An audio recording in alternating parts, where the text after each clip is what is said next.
Cam Bina, take one. Sweet. Nice. It's probably good enough. Yeah, good enough. Hey y'all, James Meter here. I'm joined today with Cam Bina, and he's gonna kind of shake down some cassette tape recordings, or something or other. We're gonna find out. We're gonna find out. Well, thank you, James, for having me here in your beautiful studio. Yeah, absolutely. Your beautiful home.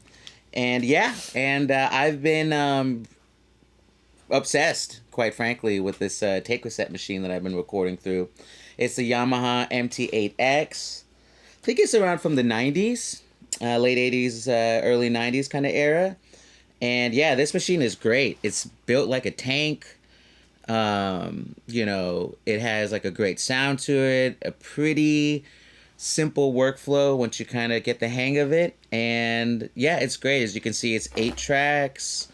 It comes with a mixer section, which is really cool. 2 auxes, independent, with a level for each. It's got a cue level mixer. So for instance, sending cues for the artist to listen to themselves while they're recording.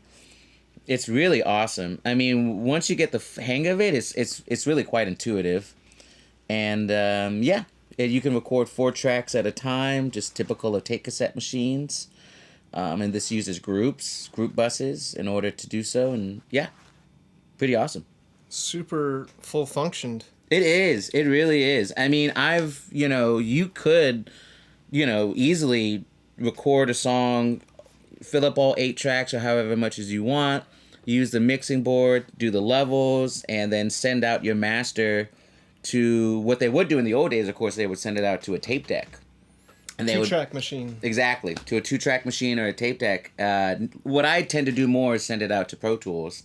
Mm-hmm. But which is really cool too, we'll cut to this shot later, but they're direct outs on the back of this machine, and that's typically how I'll bust out the individual tracks to Pro Tools if I want to mix it digitally in a more hybrid setup. Okay. Which is a little bit more typical. And is you ever have problems with like the line level from like unbalanced to balanced? I had to compensate for that for sure. Yeah, because when it comes into my Apollo out of an unbalanced line into the balanced TRS line, I had to add a bit of gain on the Apollo itself to kind of get it at a good level. But it generally takes about 10 to 20 dB depending on the source and the level recorded on the tape, of course. But yeah, that is something you have to do. Okay. Yeah.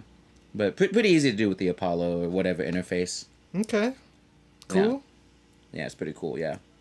I mean, I have, like I said before, I have done songs where I've, like, just tracked it purely on the tape and then hooked up, like, a reverb or a delay into the machine, and then that, and just perform the mix live, and then print that into the 2-track or the...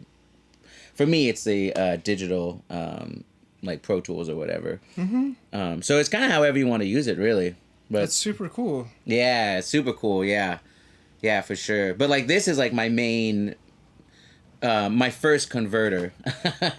Dude, hell yeah!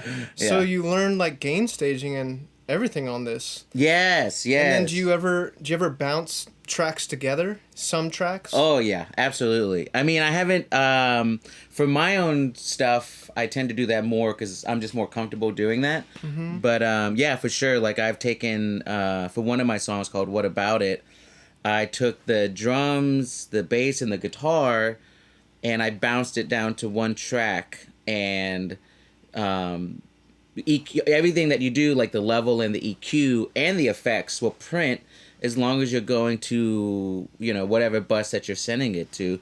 So, yeah. So, for instance, like if I want to bus, on here we have, you can see my shoddy handwriting, but here we have like bass, electric guitar, and the double Vox.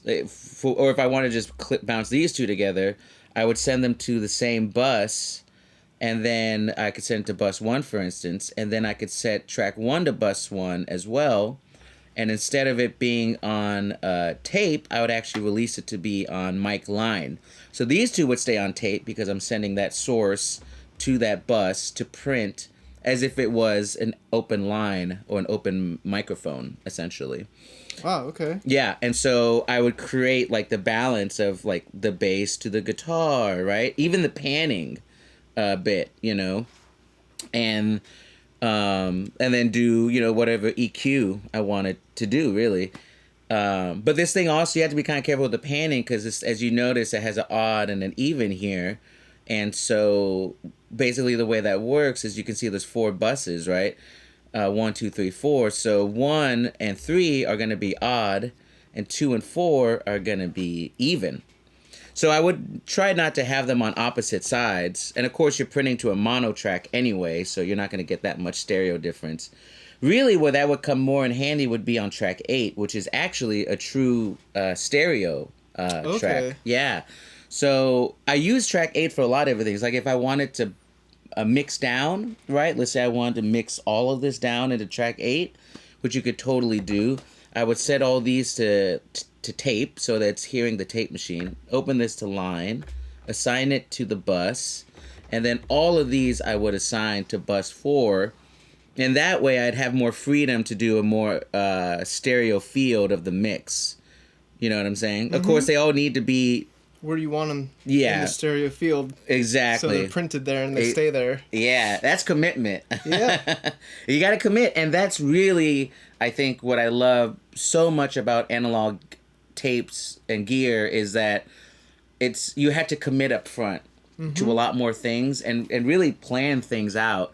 And like often what I'll do to make sure that we don't run out of space for things that we need is I'll write down, even if I think that, oh, this should be piano or this should be whatever, that way we don't eat up all the tape tracks before we're done getting what we really want, you know? And I like that a lot because it forces you to plan the arrangement, you know, and plan the dynamic flow of the song itself. And I feel that limit that the tape analog machine creates by virtue of it having a limited amount of tracks versus Pro Tools, which could be, or Logic or whatever, can be forever. You really have to decide, okay, like, I like this thing, but does it serve the song? Absolutely. Yeah. That's awesome. Yeah. And then have you ever gotten into, let's see, has it ever happened where you don't have enough tracks? Like you have to like start... Bouncing down? Yeah, bouncing down. Oh, yeah. Oh, definitely. Yeah. I mean, for me, like I said, like for me, when I'm working with myself... Sounds strange. Because that's not what I mean, folks.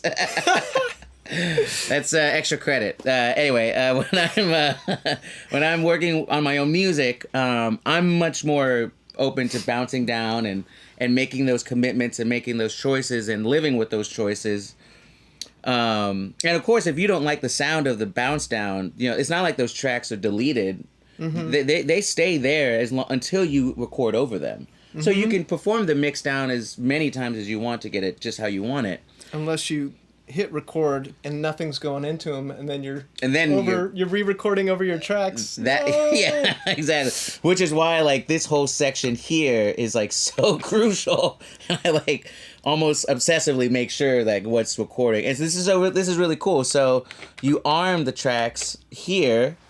Which will record tracks 1, 2, 3, 1 through 4, and then notice when I hit these, they switch over to 5 through 8 because on a tape cassette machine, one of the limitations of a tape cassette machine is you can only record 4 at a time because you're really printing on one side of the tape at a time, you know, and the alignment of the heads and all that plays into that. So yeah, it's crucial to keep an eye on like what's being recorded or not, you know. And then also, like, you know, if it's assigned to a bus or not. And I've done this before. I've literally printed a harmonica solo, for instance, that was going through a delay unit that I had. And I really liked the sound of the delay. And I was like, oh, this is really cool.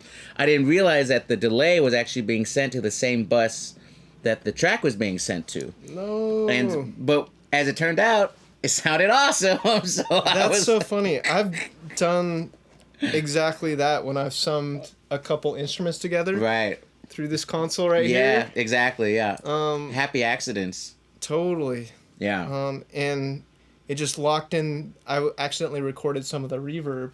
Right. And it locked in the reverb to the track, and there was no other options, and the performance was there, so Yeah. it's like, it's all right. It's cool. It's cool. The vibe's locked in. The vibe is locked in, and like I feel like that approach, you know, that philosophical approach to when it comes to recording.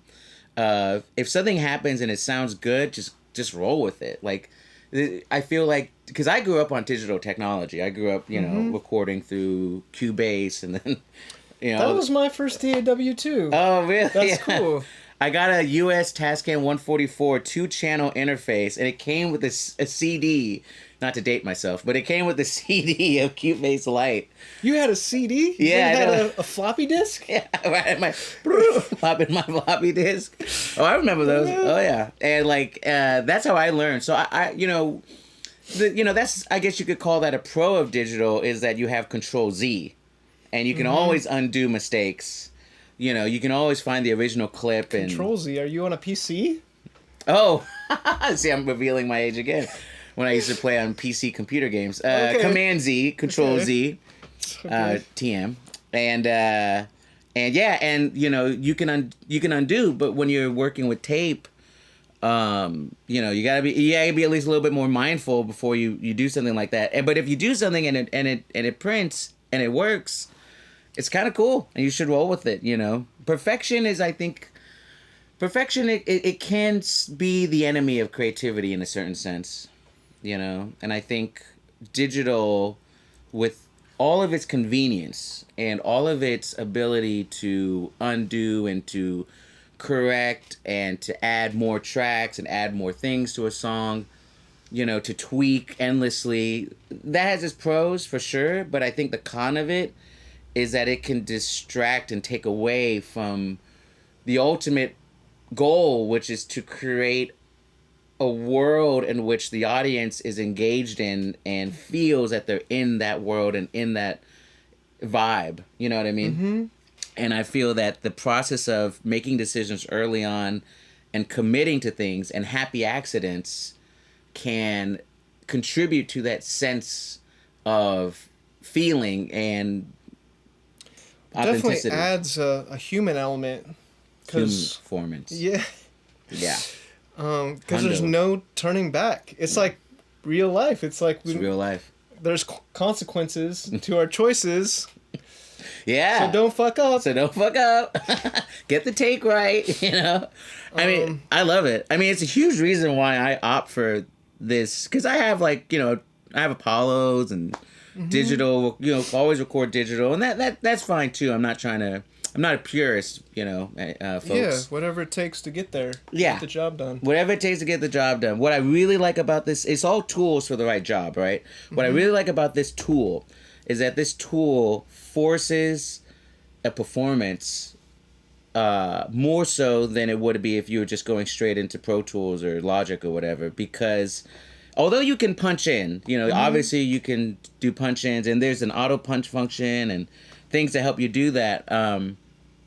But if it's drums or if it's bass or guitar and there's no space, there's no actual pause in the performance, you're going to obviously erase over something that you probably didn't want to, potentially. And so there is an emphasis on, okay, that was a good take, but I think you could do a little bit better. Mm-hmm. And on the other end of that is something I really like too, which is when you get a really good take and you pretty sure it's the one. Of course, it's so easy in digital to be like, well, let's just do one more for safety, right? And then it just becomes this endless. Before you know it, you know, track or take 30, you're on take like 30 of a vocal. That's all? Yeah, I know, right? Being conservative. If you saw that Billie Eilish video with she's with David Letterman or whatever, and it's 100 vocal comps in one verse. Oh shit! And her brother, We don't shade on Billie Eilish here. No shade at all. I love that song. What I Was Made For, beautiful song, and it's a beautiful performance. I would never think that. Oh, this is 100 vocal comps. I'm just giving you a hard time. Yeah. But I think there's something to it. If it's like, you know, what I like about it is like, yeah, like you have to go for what serves a song, and if you're trying to get the perfect pinpoint needle right on the dot take. and you're 95% there. It's amazing. I feel like when you step away for a couple of minutes or an hour or whatever, or even a day, you listen to it and you begin to realize, oh, what I was hearing as minor slight imperfections was actually more of a reflection of what I was thinking in the moment, rather than what is this actually sounding like to me as I'm listening to it now. And I think that that's something really powerful about analog and tape, is that you could record it again, but if you don't have another open track to record it on, you could also be losing what was the one take. You know what I mean? And I like that a lot. It makes my job easier, for one. Yeah.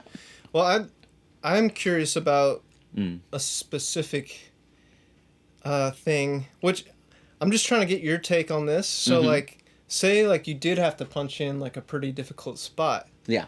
I know when I'm working with an artist, I like, even if it's in digital, which I'm exclusively in digital, more or less. Sure. I try to have them play into the section. True. So that's a potential way to get around, a clean break in the audio performance. That's true. To have the artist play into it. And then the other thing is I know that when you are doing that and you're comping between different takes, what happens is you want the person to play exactly the same, like, consistency in the performance. Right. So that when there is that comp and you put the splice in there. Right. On analog, the splice. Yeah. You put the fade or whatever you want to do in there. It's going to sound consistent. Yeah. It's going to sound natural. Yes. Yeah, exactly. And that's a great technique to do that, for sure. I mean, have them play a couple of measures or bars, or start at the beginning of the verse if the punch is, like, later in the verse.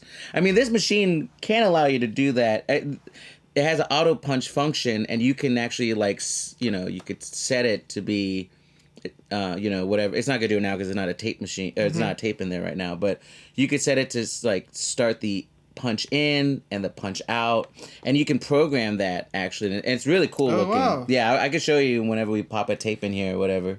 That's nice to know, because I was gonna say, like, I know on the Multitrack where the reel-to-reels are in front of you, you can, like, I think there's a word for it, like jostle. Oh, scrub? Scrub. Yeah, That's it. Yeah. You can scrub the playback to hear the exact point with the time.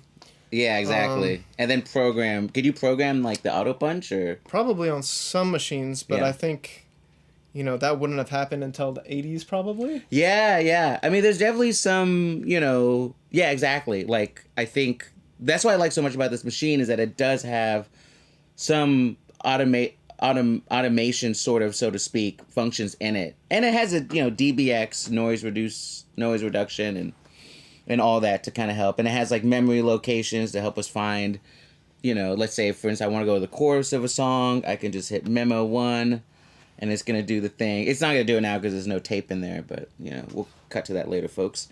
And, yeah. So it's pretty cool, yeah. But if there's this machine, I've noticed, you really need at least a solid second and a half to punch in without eating up what's coming before.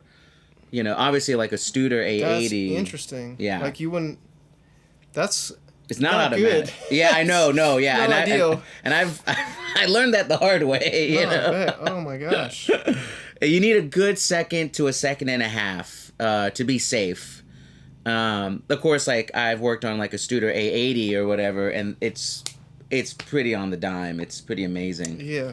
But this one, yeah. That's normal. That's normal. How it should be. That's how it should be, yeah. So that's a limitation of this machine, But I love that. I think limits are the greatest thing for art, Just as a painter is limited to its canvas, or a sculptor is limited to its materials, we are limited as well. And I think that the art of mixing is truly the art of limited real estate. And approaching that from the production side as well, from arrangement and the dynamic of a song, approaching it in that way and having that mindset of, okay, I have a limited amount of space to create this world. I think does so much. What are you gonna do with it? What are you gonna do with it? I love that. I love it. Yeah. I mean, as opposed to like just, you know, and you can approach that with digital too. I mean, I think good producers do that, you know. But yeah, it's really cool. Yeah, digging into the limitations of whatever you have at the time, I think is great. I mean, Daniel Johnston wrote and made some of the greatest music I think I've ever heard, and he did it on a far less advanced tape cassette machine than this. Dang. You know. That's awesome. Yeah, so I'm all about that, you know. That's awesome. Why don't you pop in a tape? Yeah, absolutely. Cool. So we've got this is a client and a good friend of mine I've been working with, a great songwriter named D. Marin Perez, here in Los Angeles. Yeah, great. And we've been tracking his whole record through the tape cassette machine, and it's been sounding really awesome and really enjoying the process of it. We've been adopting more of like a bit of a hybrid approach, so we'll track everything through tape to fill up the tape as much as we can with the core elements of the song, and then we'll bounce into Pro Tools, and then I'll mix into Pro Tools just so we have more flexibility. Mm-hmm. Yeah, let me pop this bad boy in here. Yeah. Sweet. There it goes. There it goes. Cool. So this should all be routed and good, and yeah, let's give this a listen. Oh yeah, and so for the tracks, if you have to file open recent, you can go through here and find the tracks and all that, you know. I actually threw away the tape for No One Knows quite a while ago, but it's all good. We'll hear it and we'll get the vibe. So you can hear the acoustic guitars on 2. So I'll move that more in the center. I'll actually center everything for now. That's why the paper towel never does symmetrically. Yeah. So you can see all the levels coming through there. Another good thing about tape cassette is and tape in general, it's so much more forgiving of transients. Oh. So much more forgiving. And you can kind of slam this thing a bit, you know, which I really like to do for drums and bass. Yeah. I mean, that's one of the main reasons to use tape is what it does to the transients. Exactly. It softens it up so much and kind of glues it in this really nice way. So, let's see. And I mean, you could see here on the meters how far into the red you are. Yeah, And this is pre-fader, right? Yes, that's pre-fader. Okay. Exactly. That's just level of the source itself. Yeah, and I mean the manual will say like you want to hit at least at 0. As with the tape, you know, you got to defeat the noise. Which is something we don't think about with digital. No. I mean that's one of the pros of digital, you know, is that you don't really like have that as like an issue. But with the tape, yeah, if you're like only hitting at -20, it's gonna be really noisy, you know. Yeah, so, but you can feel the warmth of it, you know. Oh yeah, you feel absolutely. Yeah, and the body of the sounds, it all kind of glues together. And I think orally, it's just like very, very pleasing. Yeah, is there any other? Sorry. No, you're good. Besides the transient, is there any other qualities of the cassette that you think is special, even compared to like 2-inch 16 track? Like, how would you describe the difference? Right. Well, with 2-inch, I feel like, I mean, obviously 2-inch, I feel like if you're doing multi-track recording is probably like the most, it is literally the widest, right? And like the most open, most high fidelity, yeah, for sure. I mean, you know, really, I mean, if a tape cassette, I think, is like 1/16 of an inch, if I'm not mistaken, compared to 2 inches. Quite a difference.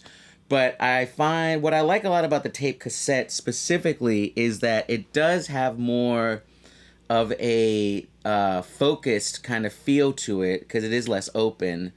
And I find that things glue together especially when I'm playing straight through the tape cassette itself.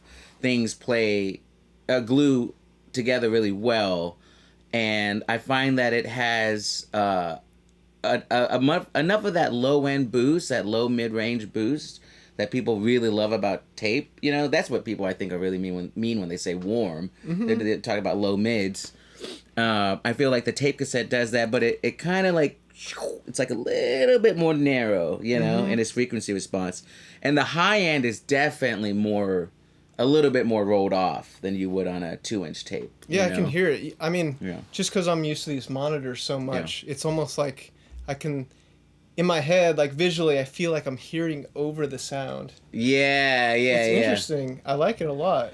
Yeah, it's really pleasing, and I think that because I would never argue that this is as high fidelity as a 2-inch tape reel for sure, you know. But I think I wasn't thinking so. Yeah, I'm good. I'm glad that makes you feel better. But like it has its own vibe and its own sound. Yes. And the rolling off of the high end, I find to be very pleasing in a lot of ways. It's not muffled, you know. It's not like you know, but it's not like when the cymbal hits, for instance. I find that it's more. I don't have to do as much EQing when I bounce it into Pro Tools or when I'm even mixing it on the board. I find that I have to roll off less high end, and I feel that typically in a mix, that's what hurts the most to me is like excessive high end. Like 2K to like 12K is where the pain lies, you know?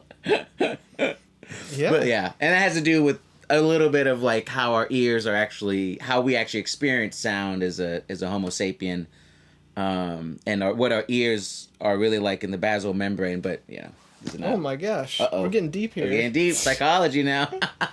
We can talk about that, you know, whenever, but yeah, I think that's the thing is that we experience sound as a way that serves us as animals to survive in our natural environment. And I think that's why 1 kilohertz, the most audible tone of frequency, is the same frequency of a baby crying, right? And it can be kind of painful when it's like, because it almost triggers like an alarm in our brain. And the higher you go, it can kind of be more and more like that until it becomes like a dog whistle, right? But yeah, but that's that's a bit, you know. But yeah, let's listen to some drums. If you're down for that. Okay, so this is 3 Crying Wolf. So yeah, so this is pretty much like half of the record on this tape cassette, which is really nice. And then this is about 15 seconds behind because this is actually the start of the reel compared to where I set the 0. Okay, so this might be a little early. Sweet. Okay, so now I can actually look at... I can see the click is on 7. Yeah, click's on 7, and it sounds great. God, that click sounds so good. It even makes the click sound good. It makes a click. I know, the one thing you think impossible. Oh, dang. Yeah, so if we just ISO the drums... Oh, there, sorry. Yeah, give us a little bit more level. Turn it up here. Yeah. A little bit. And I add a little bit of low end coming out the tape. So there's like a good example of like how maybe the tape cassette, you could use a little EQ boost in the low range. This is actually 100 hertz to give it a little bit more. Let's hear it. Yeah, let's hear it.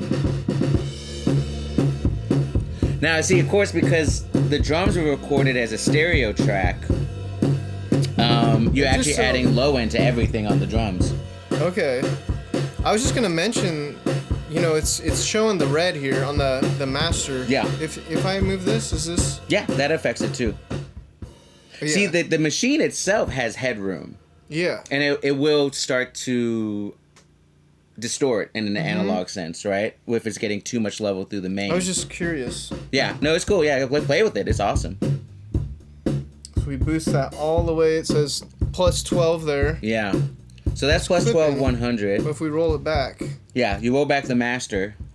We got more headroom. Yeah, and you can always bring down the track and then bring up the master. It's not hitting my converters too hot or anything. It's actually fairly well conservative here. Yeah. So just for anyone curious. Yeah. And like that's the thing is like, you know, if you're coming from a digital world, like red is no go. You know what I mean? Like, whoa, that's bad.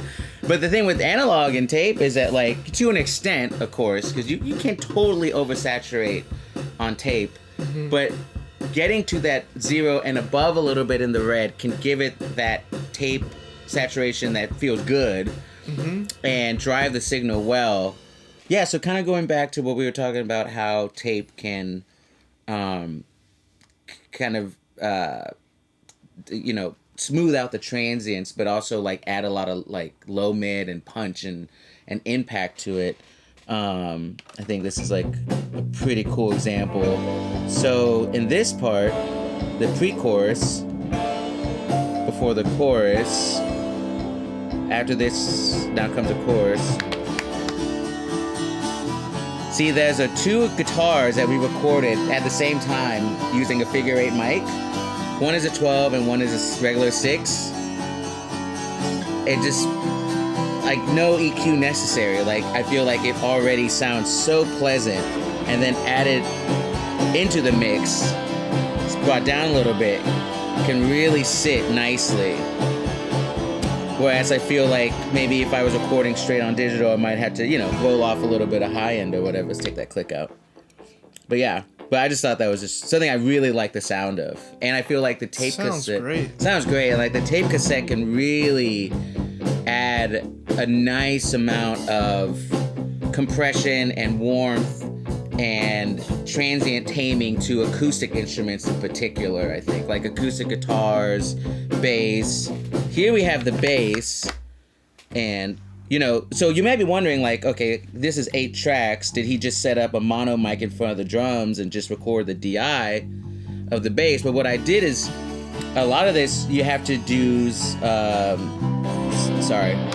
had to use summing. So what I did was I actually had the bass DI and the amp, and I sent it to my board, and then from there I summed it into the track. It's same with the drums. I had, like, you know, kick in, kick out, snare top bottom, toms, overheads. I had like 8 or 9 mics on the drums, but I had to mix them on the board, get the panning, get the EQ as much as I thought was good in the moment and sounded satisfying, and then committed to it and then just recorded it, and busted it to the stereo track of the drums. So I still could get a stereo field, which is really nice. So how do you deal with phase on drums and multi-mic setups? I mean, I phase correct, you know? I line up the mics in a way that I think is going to minimize phase cancellation. And then, of course, on the board, you have... You're talking physically move the mics. I'm talking physically moving the mics. Yeah, absolutely. I mean, you know, obviously, if you're in digital, you can, you know, shift the tracks.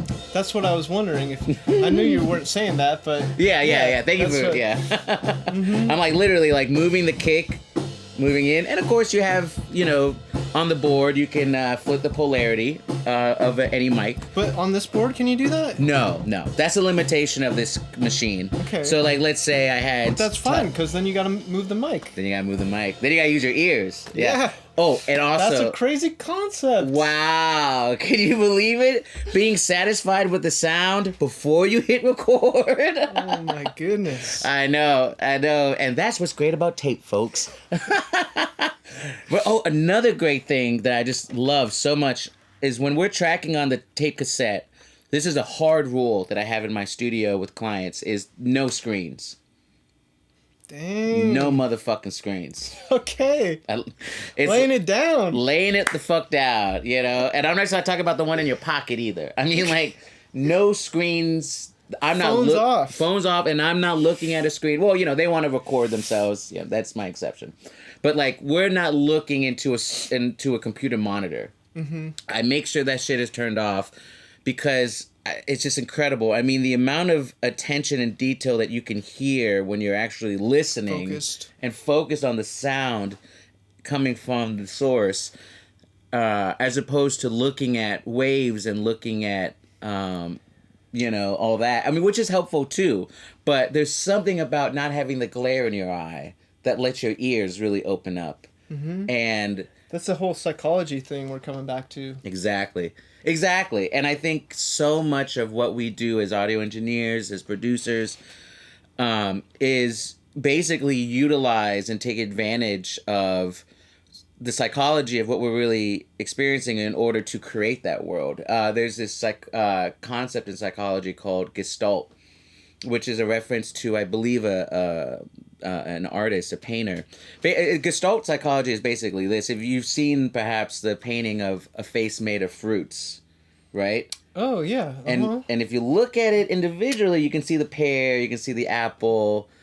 But when you step back, it becomes a face, right? Yep, I know that one. Yeah, and this plays right into cognition of the human mind, and basically in the sense that our brains are constantly trying to make sense of the world, right, through establishing patterns and contrast and things like that, and our brains do it before we can perceptually perceive it, but it is happening.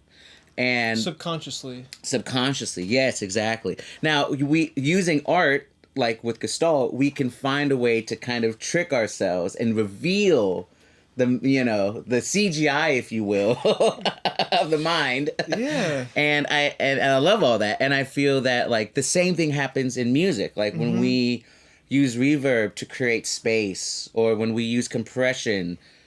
To get a signal source to be more consistent and to push up to the front if necessary. Or if we, you know what I'm saying, use panning and all this. Like, these are all essentially auditory illusions that we're, that we're utilizing really to create that face made of fruit. And just like the painter is limited within his canvas, again, to return to that metaphor, we as audio engineers and producers are limited into the frequency range of human hearing, and then also to BPM as well. And another interesting thing that I always like to talk about when I'm regaling people with my stories is okay, so think about this, like the heartbeat of ourselves as human beings is directly tied to how we interpret music.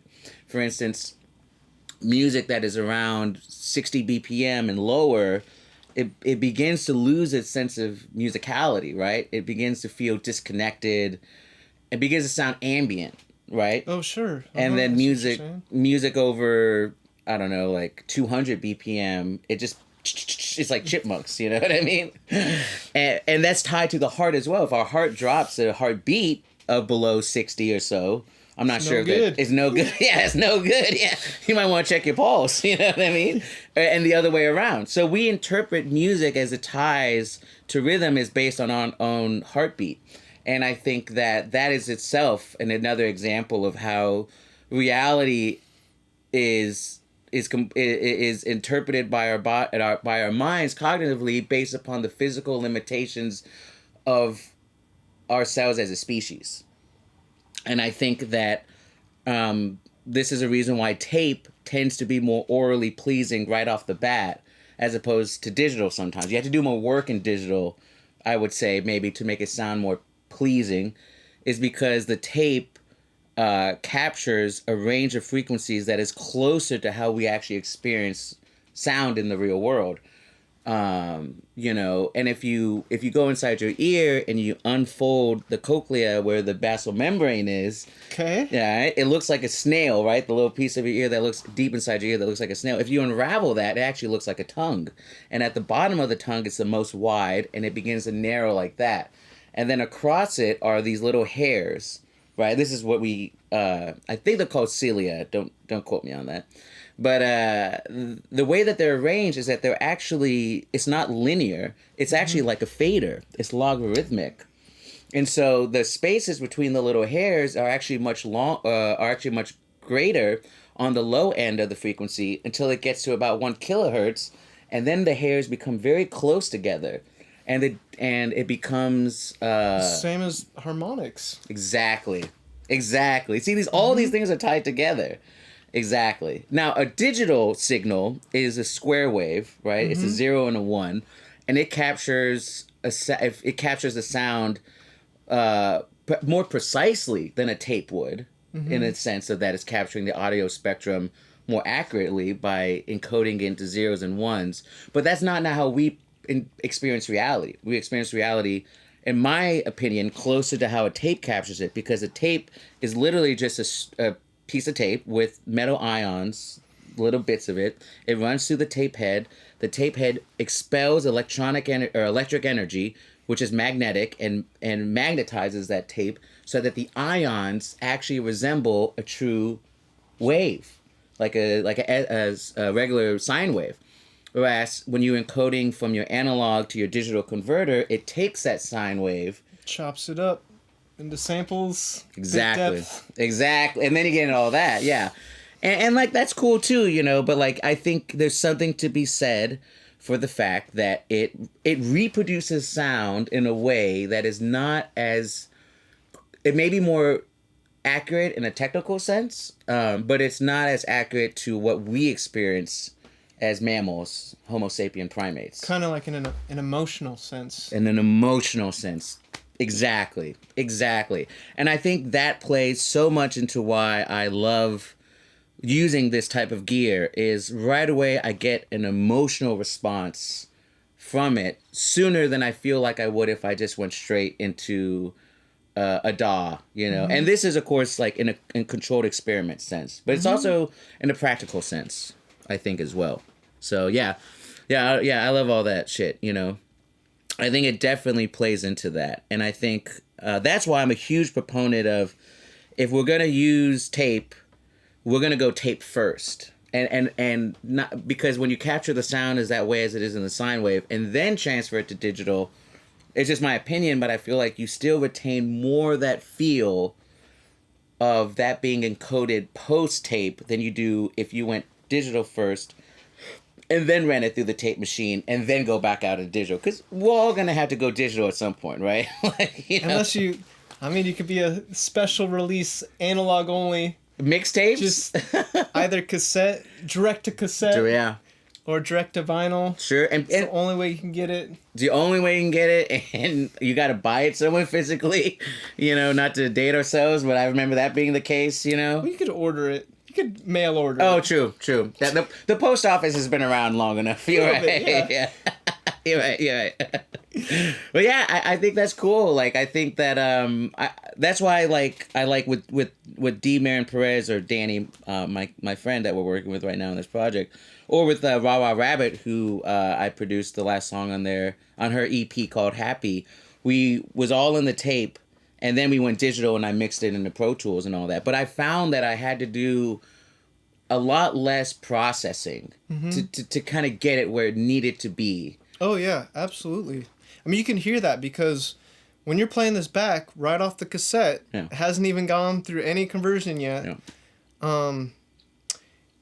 To me, it sounds more almost like compressed, but like almost like it's funneled through, like literally like a tunnel. Yeah. Like, just visually, that's how I think of it. Like, you can kind of like picture the sound in a tunnel. It's coming at you. It's very focused. That's what it is. Like, the focused vibe is already inherent here. Yes. Where a lot of times in digital, you have to add compression. Yeah. Tweak the EQ. Sure. Use clip gain. Yep. Oh, yeah. Oh, yeah. To get that glue sense, that feeling of a cohesive and I feel like image. It's glue in a different sense than most people are used to in the box. Sure. Because sometimes people talk about glue as like a 2-bus compression, where like it's almost like the rhythm of the song is cohesive. Oh, yes. Like it's almost like an envelope kind of sensation, whereas here it's like each track is more focused, so that when it gets into there, the glue is almost like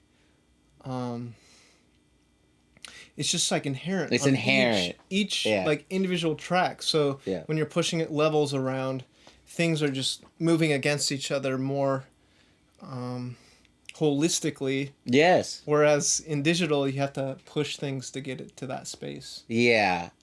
Yeah, exactly. It's inherent in the process. I think a lot of that has to do with, you know, what is your first transducer? What is your first source of conversion of the sound in the acoustic world the real environment rather, into a medium. And I think the tape medium, it gets you there. It gets you there a couple steps sooner. You know what I'm saying? Yeah. And I love that because Definitely sounds more finished. Sounds like a record from the get-go. It sounds like a record, which is fucking awesome. If you can hit play, and you're not having to be like, I'll EQ this, I'll compress this, And then if there is a problem, you fix it at the source. Exactly. You can't put lipstick on a pig, ladies and gentlemen. I'm gonna try. Yeah, you get Piggy in there, Miss Piggy. But yeah, no, exactly, and like getting it right at the source, and I think that, and also focusing on, what is this? This is contributing to the song. It's not distracting from the song. It's what it needs versus it would be cool if, you know what I mean? And it's always fun to mess with that too, but I feel like limitation, this kind of sets the scope of it, right? You got 8 tracks, or 4-track if you're using the 4-track, and that kind of sets the scope of, okay, even if I'm going into hybrid where I'm going to bounce into digital and mix in Pro Tools and all that, this is where the core of the song is. And this, on this record of Danny's, like, there is definitely, like, the rock and roll song, like, we definitely do more tracking. We do, like, the vocals and all that digitally, but it sits in that world. And I feel like the illusion, right? The gestalt of it is maintained in that. If you have tracks that are recorded tape and then digital tracks on top of that. Yeah. That's really cool. Yeah, I love it. I like that a lot. Yeah, I love all that. Yeah. Yeah, I think it's a huge reason why I gravitate towards this kind of stuff and this kind of gear. And I was a psych major too, so like I just love this shit anyway, Yeah. There's a lot of psychology in this. Definitely. Yeah, so another really cool thing I like about this is, like, let's say you have something that doesn't happen throughout the entire song. It's not continuous, like the shaker. You can always track other things on that same track. So you're not technically just limited to 8 tracks completely, right? You can always re-record things on tracks where space is not being used. Word of caution, make sure you don't erase over the thing that was on there in the first place, right? So... playing it now. Let's add things in here. Yeah, and I'll just take everything out except for the guitar and the foot. We like the sound of the foot, so we had to mic that, right? That sounds great. It sounds really cool. And this guitar is like one of my favorite things to do. Is I have a Neve 5017 preamp. And you can actually combine a DI signal with a mic signal, and it has a very phase knob, so you can find the point of phase that works the best. You can't time align, but that's the kind of thing you can do to compensate. So this is actually a DI and a guitar. And of course, I think, typically I'll go like 80% mic, 20% DI, but the DI does add that articulation, which is pretty nice, A little closeness. A little definition of the string, and then of course the mic captures the body of the guitar, which is really nice. So let's put some things back in. When it happens again. Yeah. Walking home from the store. This little guitar feedback we thought was cool. In Sanford, Florida. Yeah. So, you could think of it also, these tracks, as a way of approaching arrangement, which I really love. As you start to fill things up with the continuous sounds, right, like the acoustic guitar or the bass, for instance, you can start thinking about, okay, like the Rhodes. When can the Rhodes come in? It could probably come in like in the second verse, right? Or like the first chorus. You can kind of start thinking in that way because you can physically see it in front of you, which is really cool. And we put this Rhodes through a tremolo, which sounds really awesome. And all this was recorded at Doug Lacey's studio in Silver Lake, who's a tremendously talented musician. So shout out to Doug. But yeah, it already has that vibe that you were talking about, that the image of it coming through cohesively through a tunnel, sort of.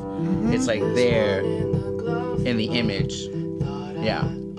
And then the kick comes in later on to kind of build that dynamic range of the song.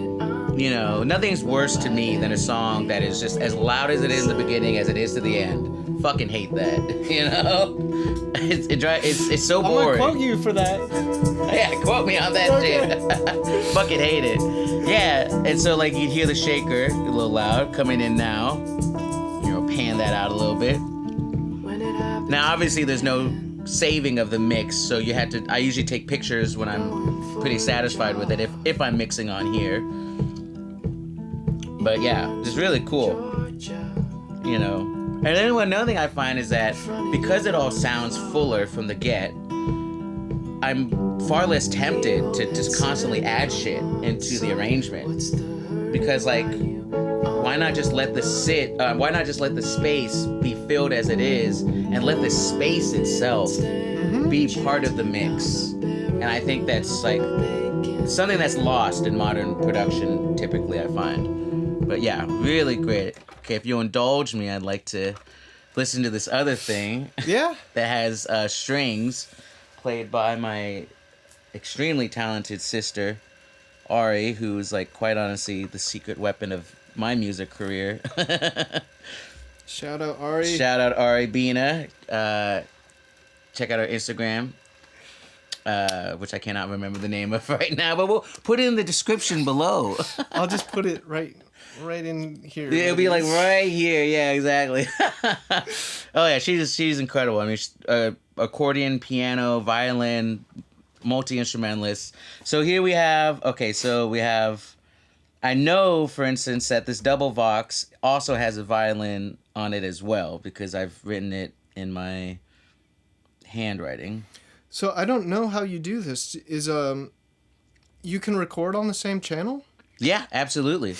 So the double Vox is in the verses and maybe in the choruses, if I'm not mistaken, but it's not in the bridge. In this song, oh, I see. Yeah, exactly. So anywhere where, you know, you've recorded, let's say, a double Vox on here, right? Any place where that isn't being recorded on that track. Any part of the song. Yes, exactly. Any part of the song is open game. Those ions haven't been aligned into a sine wave yet. So you could track violin on there, for instance. And this is definitely something that I do pretty often, because I want to get as much as I can off of the tape as possible to build that world before I dump into digital. So we'll hear here. So you hear the double Vox, and you can see it on the meter as well.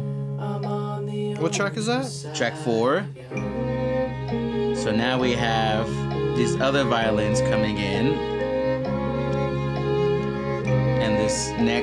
And there on track 4, you can see a little bit of the other thing. So let's take everything out but the strings.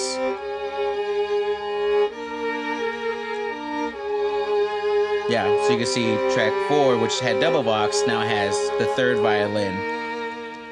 And I just think, God, it just sounds just great, you know? Like, I love love the sound of those strings through that, you know? It just sounds so warm and kind of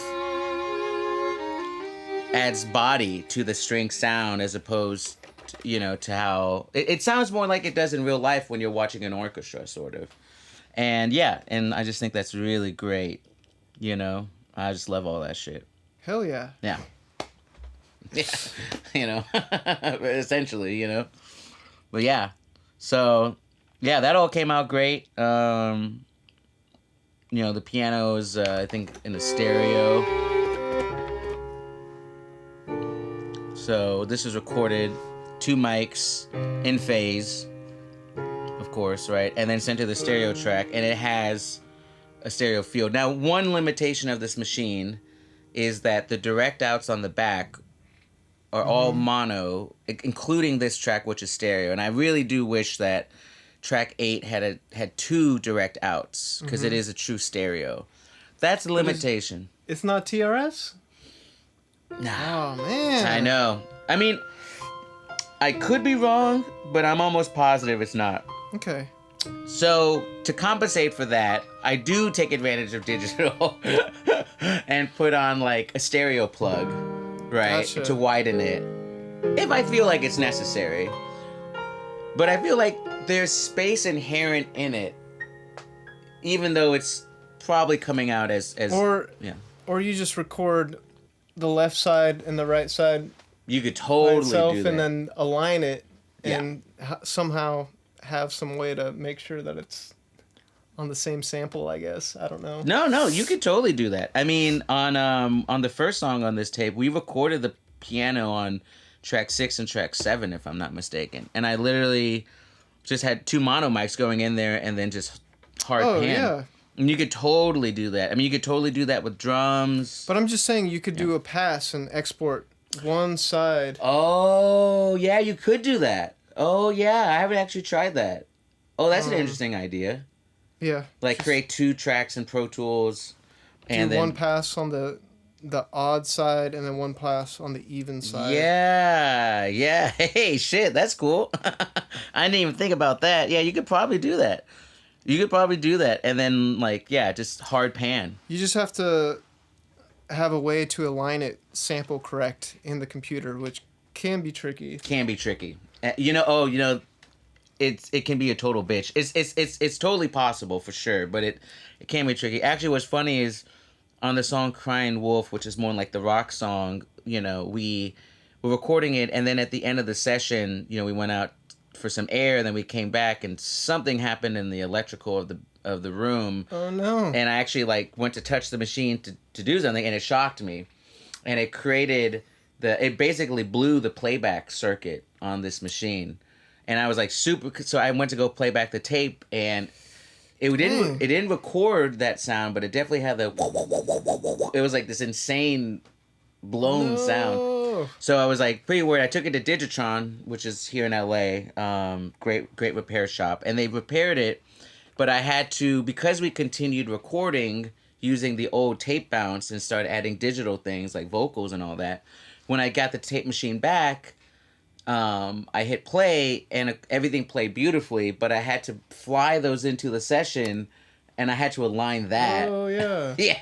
So I had to align pretty much everything on here, which was like the bass, the drums, the guitars, and fly those in and align those. And it Oh my god. was not fun. No. It was not fun, but it's doable. But that's why my rule is also just fill up the tape first. Once you're satisfied with the tape all the tracks being utilized to the maximum amount, then you bounce it to digital, and then you stay digital. And then you just build on that world, Yeah. Yeah, but definitely something that has happened and I've had to deal with. Okay. But that's what you gotta do when you got, old machines from the 90s, you know what I mean? Yeah. Yeah. This thing is built like a tank, though. I mean, I've taken it apart, reassembled it, cleaned it, and it's... Can we test that theory? Yeah. We could punt it, yeah. We give it a punt, yeah. It's crazy. It's like a car. It has an axle that goes 2 bars that go across and just holds it together, yeah. I think these machines I prefer these machines a lot more to the Tascam Porter Studios. I think those are...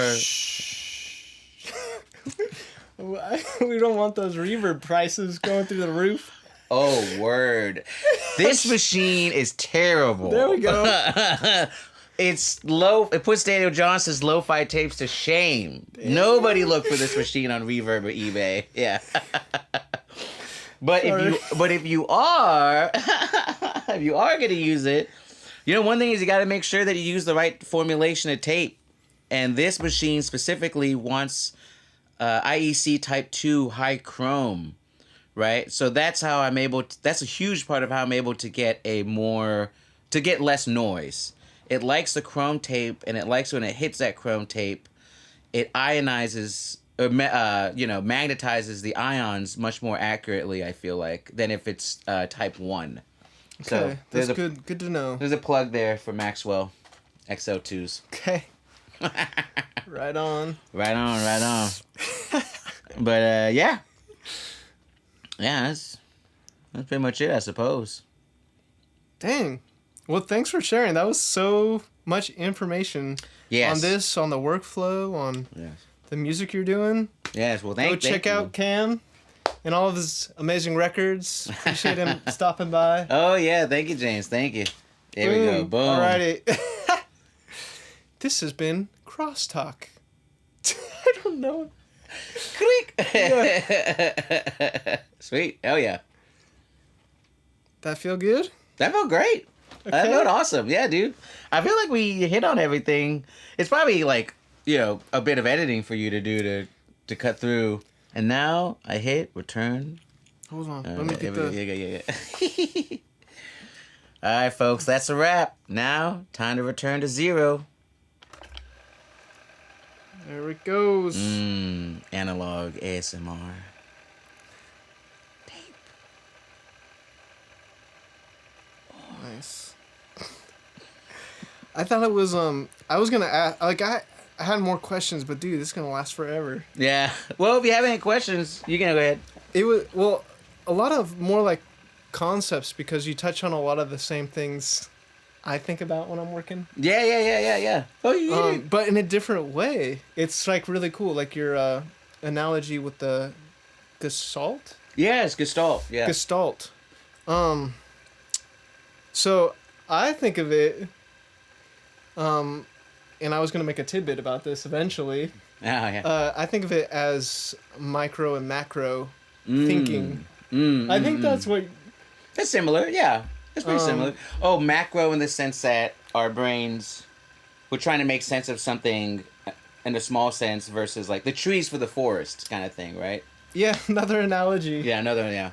So like in your thing, the fruit would be the micro. Yes. But then like the wider picture is the macro. Yes, yeah. And like always making sure, because, this is all broken out into a micro setting. Yes. In a sense. Yes, But we take it in a macro way.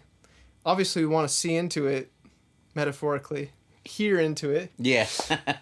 To hear the micro elements. Right. But it's got to speak as a whole. Exactly. There's the audience. I mean, 99% of people who hear anything that we do aren't thinking, I wonder if that was a VCA compressor or an opto compressor. You know what I mean? Like, no. Hardly at all. Yeah. But those choices contribute to the macro. Absolutely. Oh, yeah. Absolutely. So we, as engineers, think about that. But yeah. Outside of that, it doesn't matter. Yeah. It doesn't matter. It doesn't matter in the sense of what is the listener walking away with? Like, what's the emotional impact that they have when they listen to this music?